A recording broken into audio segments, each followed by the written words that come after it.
Hi all, Soumya's art of കുക്കിങ്ങിലേക്ക് ഏവർക്കും സ്വാഗതം. ഇന്നത്തെ വിഭവം നങ്കിമീൻ വറ്റിച്ചത്. നങ്കിമീൻ വറ്റിക്കാന്ന് വെച്ചിട്ടുണ്ടെങ്കിൽ ഭയങ്കര ഈസി ആയിട്ട് എളുപ്പത്തിൽ ചെയ്യാൻ പറ്റുന്ന ഒരു കാര്യമാണ്. ഇതിന്റെ തൊലി കളയണം എന്നുള്ളൊരു പ്രശ്നം മാത്രമേ ഉള്ളൂ. അപ്പൊ അതും പെട്ടെന്ന് കിട്ടും. നമുക്കിപ്പോൾ ആദ്യം വേണ്ടത് നങ്കിമീന്. ഇത് ഉണക്ക നങ്കിമീന് ഞാൻ തൊലി കളഞ്ഞു വെച്ചിരിക്കുന്നതാണ്. ഞാൻ എങ്ങനെ കളയേണ്ടത് കാണിച്ചു തരാം. രണ്ടിടം ഞാൻ മാറ്റി വെച്ചിട്ടുണ്ട്. ഇത് ഒരു 1/4 കിലോ എടുത്തിട്ടുണ്ട് ഞാൻ.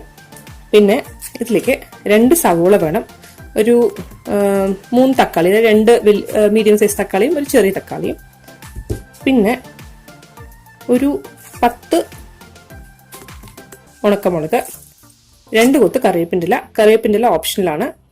അതുപോലെ ഉപ്പ് നമുക്ക് ലാസ്റ്റ് നോക്കിയിട്ട് ഉപ്പ് വേണമെങ്കിൽ മാത്രം ആഡ് ചെയ്താൽ മതി. ഞാൻ പറഞ്ഞില്ലേ ഉണക്ക മീനാണ്, അതുകൊണ്ട് അതിൽ തന്നെ ചിലപ്പോൾ കുറച്ച് ഉപ്പൊക്കെ ഉണ്ടാവും. പിന്നെ നമുക്ക് വേണ്ട വെളിച്ചെണ്ണ ആവശ്യത്തിന്. ഞാൻ എങ്ങനെയാണ് ഈ നങ്കിമീൻ ഒന്ന് തൊലി കളയണമെന്ന് കാണിച്ചു തരാം. ചിലർക്കൊന്നും അറിയില്ല, അറിയാത്ത ആൾക്കാർക്ക് വേണ്ടിയിട്ടാണ് കേട്ടോ.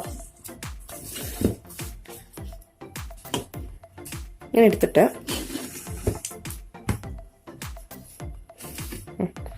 ഈ ഭാഗം ഉണ്ടല്ലോ, ഈ ഭാഗം ഇത്തിരി കളർ ചേഞ്ച് ആയി ഡിസ്കളർ ആയിരിക്കുന്ന ഭാഗം, ഇവിടെ തൊട്ട് ഇങ്ങനെ ക്രോസ് ആയിട്ട് ഇങ്ങനെ ഞാൻ പൊളിച്ചെടുക്കും. എന്നിട്ട് ഇതുണ്ടോ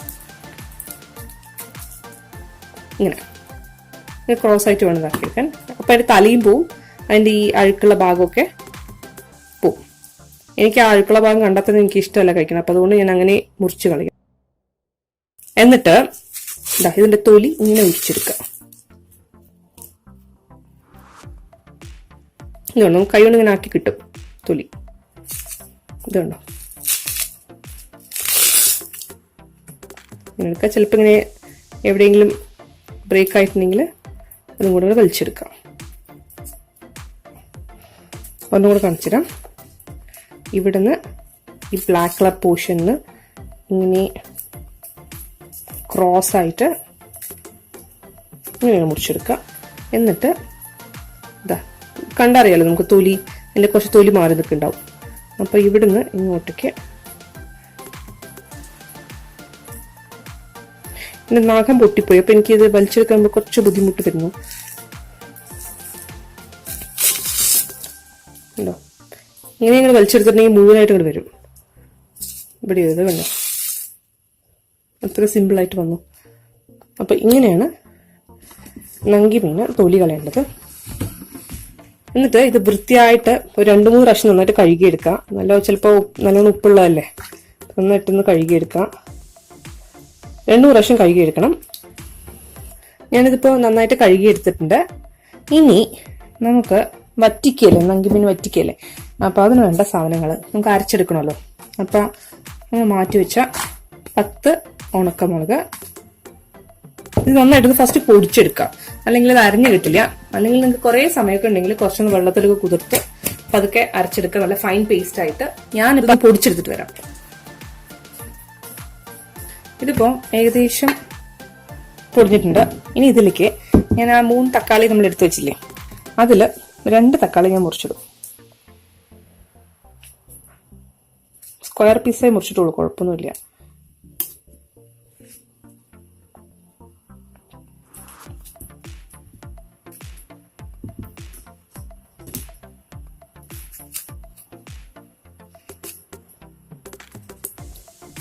നമ്മളിതും കൂടെ മുറിച്ചിട്ട് അരയ്ക്കുമ്പോഴേക്കും നന്നായിട്ട് നല്ല ഫൈൻ പേസ്റ്റായി കിട്ടും. പിന്നെ ഇത് ശരിക്കും പറഞ്ഞാൽ വെങ്കായമൊക്കെ ഒന്ന് ചതയേണ്ട കാര്യമുള്ളൂ. അപ്പോൾ ആദ്യം തന്നെ സവോള ചേർക്കരുത്. ഒന്ന് അരച്ചെടുത്തിട്ട് വരാം. ഞാനത് അരച്ചെടുത്തിട്ടുണ്ട്. ഇതുണ്ടോ, നന്നായി അരിഞ്ഞു വന്നിട്ടുണ്ട്. ഇതിലേക്ക് എനിക്ക് ആക്ച്വലി ഇതിൻ്റെ നടുഭാഗം ഇഷ്ടമല്ല, പക്ഷെ ഇത് ഒരുപാട് മെഡിസിനൽ പ്രോപ്പർട്ടീസ് ഉള്ള ഒരു സാധനമാണ്. അപ്പം ഞാൻ ഇതിനെ എന്താണെങ്കിലും എടുത്തിട്ട് അരയ്ക്കുമ്പോൾ നമുക്ക് അരയ്ക്കാമല്ലോ, കുഴപ്പമില്ലല്ലോ, കടിക്കാൻ കിട്ടരുന്നേ ഉള്ളൂ.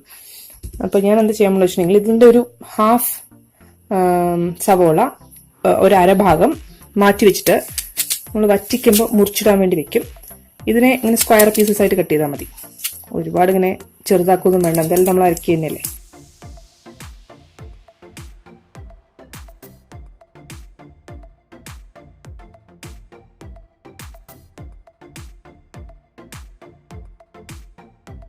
ഇതിൻ്റെ ഒരു പകുതിയും കൂടെ എടുത്തിട്ട് മുറിച്ചിട്ട് ആഡ് ചെയ്യാം.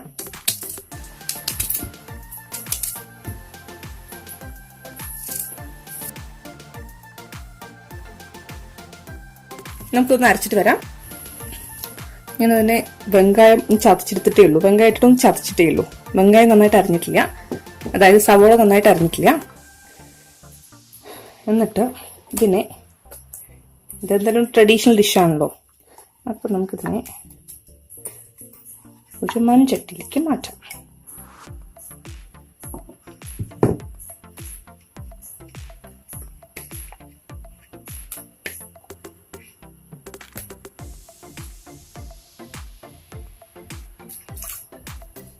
എന്നിട്ട് ഇത് നന്നായിട്ടൊന്ന് കഴുകി ഒഴിക്കുക.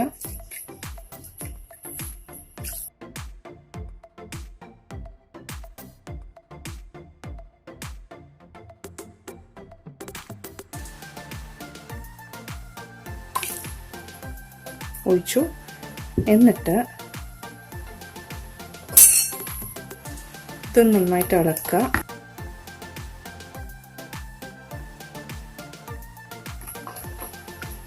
ഇതിലേക്കിനെ സവോള നീളത്തിൽ മുറിച്ചിട്ട് ആഡ് ചെയ്യാം.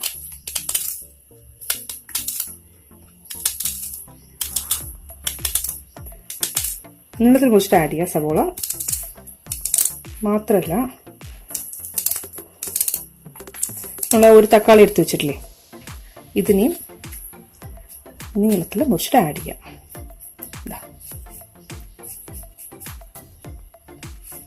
ഉപ്പിടണ്ട.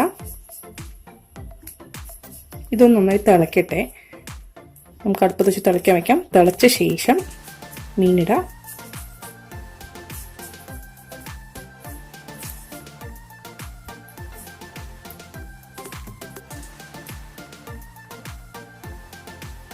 നമുക്കിപ്പോൾ ഇതിനെ അടുപ്പിൽ വയ്ക്കാം.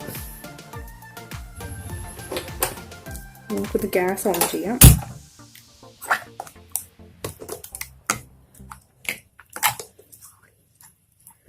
ശരിക്കും പറഞ്ഞാൽ ഇതിന് കയ്യിലെല്ലാം ആപ്റ്റായിട്ടുള്ള സാധനം. ഒരു മരത്തിൻ്റെ ചട്ട എടുക്കട്ടെ.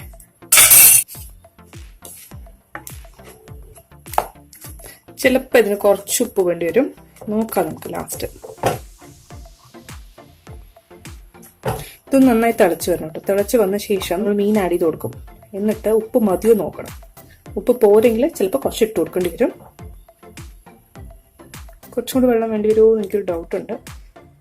കുറച്ച് വെള്ളം ആഡ് ചെയ്ത് കൊടുക്കാം.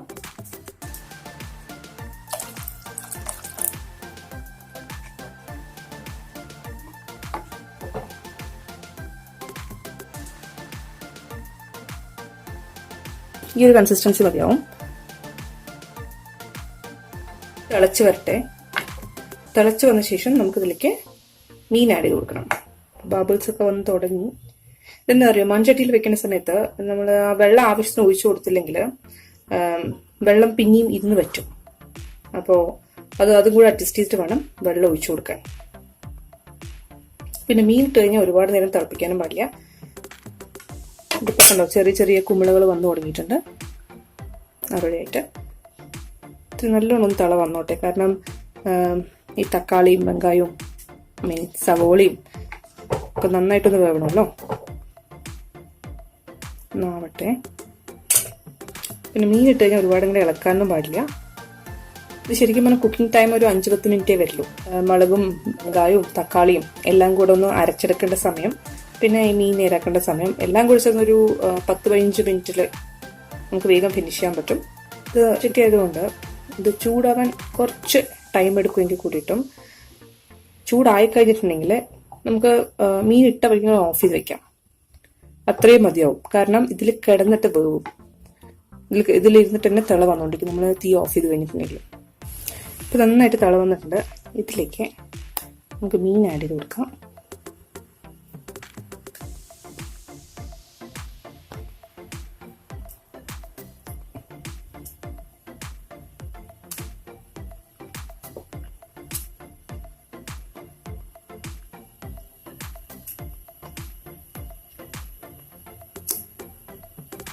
ഓരോന്നേരം ഇട്ട് കൊടുക്കാം. എല്ലാം കൂടെ ഒരുമിച്ചുകൊണ്ട് കൊട്ടണ്ട, കാരണം ഇതിൻ്റെ മുള്ളൊക്കെ പൊട്ടി വന്നിട്ടുണ്ടെങ്കിൽ പിന്നെ കഴിക്കാൻ ഭയങ്കര ബുദ്ധിമുട്ടായിരിക്കും. അപ്പോൾ ഇട്ട ഉടനെ എന്തായാലും തിളയൊക്കെ വന്നിട്ടുണ്ട്. 2 സെക്കൻഡ് നമുക്ക് ഓഫ് ചെയ്യാം. ഒരുപാട് അമർത്തി പ്രസ് ചെയ്യരുത്, ചെറുതായിട്ടൊന്ന് പ്രസ് ചെയ്ത് കൊടുക്കാനേ പാട്ടു. എന്നിട്ട് ഇതങ്ങോട്ട് ഓഫ് ചെയ്ത് വെക്കാം.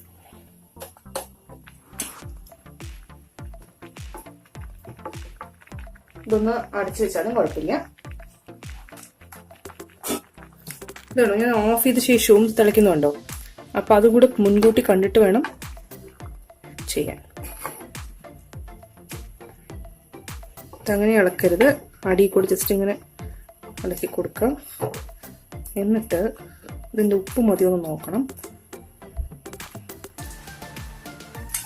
ഇപ്പോൾ ഞാൻ എന്ത് ചെയ്യാൻ പോണ വെച്ചിട്ടുണ്ടെങ്കിൽ കുറച്ചുപ്പ്,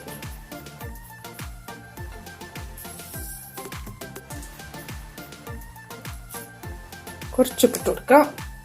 അത് മതിയാവും. ഞാൻ പറഞ്ഞില്ല ഇതിൽ തന്നെ ഓൾറെഡി ഉപ്പുള്ളത് കൊണ്ട്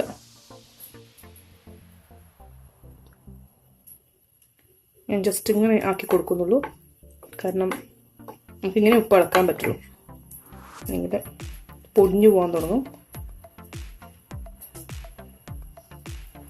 അങ്ങനെ കഴിയും. അപ്പോൾ നമ്മുടെ മീൻ കറി റെഡി. ഇനി ഇതിലേക്ക് ഞാൻ എന്ത് ചെയ്യാൻ പോകുന്ന വെച്ചിട്ടുണ്ടെങ്കിൽ കറിവേപ്പിൻ്റെ ഇട്ട് കൊടുക്കാം.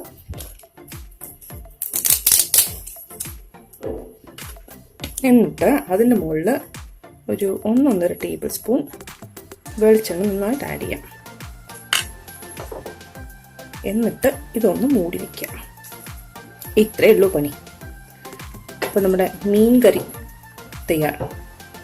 ചൂടുള്ളത് കൊണ്ടാണ് ഇത് കണ്ടോ, അടിപൊളിയല്ലേ? കാണുമ്പോൾ തന്നെ കഴിക്കാൻ തോന്നില്ലേ? ഇതിനെ നങ്കിമീൻ വറ്റിച്ചതെന്നാണ് പറയുന്നത്. ഇതൊരു പാലക്കാട് സ്റ്റൈൽ ഡിഷാണ്. എനിക്കറിയില്ല അത് വേറെ ഏതെങ്കിലും സ്ഥലത്ത് ഇതുപോലെ ചെയ്യുന്നുണ്ടോന്ന്. ഇത് ഞങ്ങളുടെ വീട്ടിലൊക്കെ ഇങ്ങനെയാണ് ചെയ്യുന്നത്.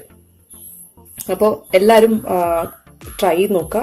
ട്രൈ ചെയ്തിട്ട് ഇഷ്ടപ്പെട്ടുവെങ്കിൽ സബ്സ്ക്രൈബ് ചെയ്യുക, ആൾക്കാരായിട്ട് ഫ്രണ്ട്സൊക്കെ ആയിട്ട് ഷെയർ ചെയ്യുക. പിന്നെ നിങ്ങളുടെ ഫീഡ്ബാക്സ് എനിക്ക് അയച്ചു തരാം. അതുപോലെ എന്തെങ്കിലും സജഷൻസ് ഉണ്ടെങ്കിൽ അതും അയച്ചു തരാം. ഡൗട്ട്സ് ഉണ്ടെങ്കിൽ അതും കമന്റ് ബോക്സിൽ കൂടി ചോദിക്കുക. ഞാനതിന് പറ്റുന്ന രീതിയിൽ എല്ലാവർക്കും റിപ്ലൈ തരുന്നതായിരിക്കും. Thank you so much for watching this. Take care and bye bye.